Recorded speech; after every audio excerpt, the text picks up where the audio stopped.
Prezado amigo telespectador, nós hoje vamos falar sobre um dos personagens do Velho Testamento, que eu poderia dizer um dos mais importantes, que é o rei Davi.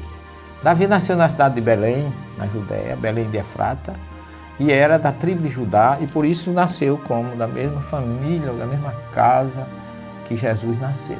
Que Jesus também nasceu em Belém, e a gente sempre fala Jesus da família de Davi, porque pela genealogia de Mateus, Jacó era pai de José, o pai de Jesus. Então Jesus pertence à dinastia de Davi, a quem, segundo os profetas, viria o Messias, o ungido de Deus. Então Jesus, além de ser o Messias, veio como descendente de Davi, o segundo rei de Israel, que sucedeu o rei Saul, foi um bravo, era um pastor, filho de uma família de 7 irmãos, e seu pai se chamava Ishaí em hebraico, todo mundo traduz, alguns tradutores chamam Jessé, mas isso aí realmente não muda absolutamente nada.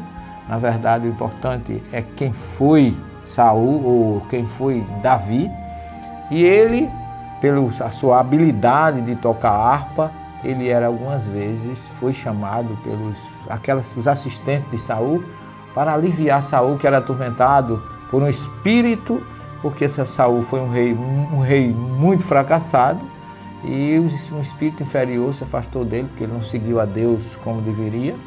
E aí, quando o espírito perturbador se aproximava dele, Davi tocava sua harpa e o espírito inferior se afastava. E Davi era um grande e habilidoso tocador de harpa, músico, e compôs os mais belos salmos da Bíblia. Foi o homem que fundou praticamente a cidade de Jerusalém, comprou uma eira de terra ali e construiu a milenar Jerusalém.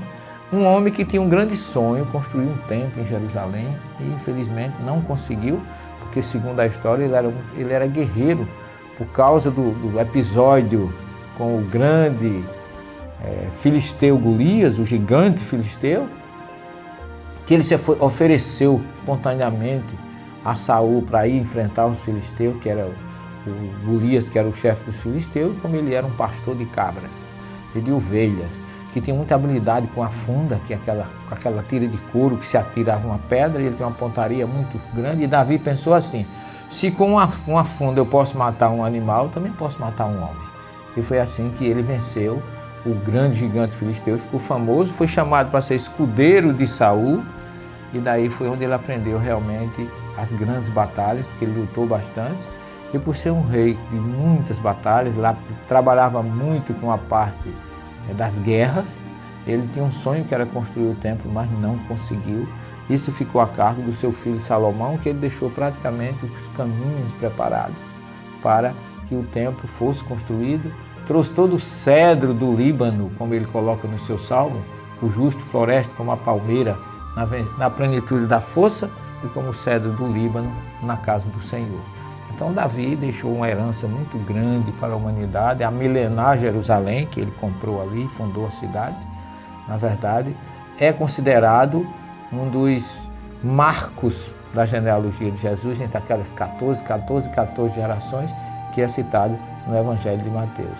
Portanto, um homem de um marco histórico na vida do povo hebreu é o rei Davi, pela sua belicosidade, seu espírito de louvor a Deus, que os terrilim em hebraico, o salmo, foram todos, a maioria escrita por ele, e cantados com a sua harpa. Então, foi um dos maiores reis de Israel.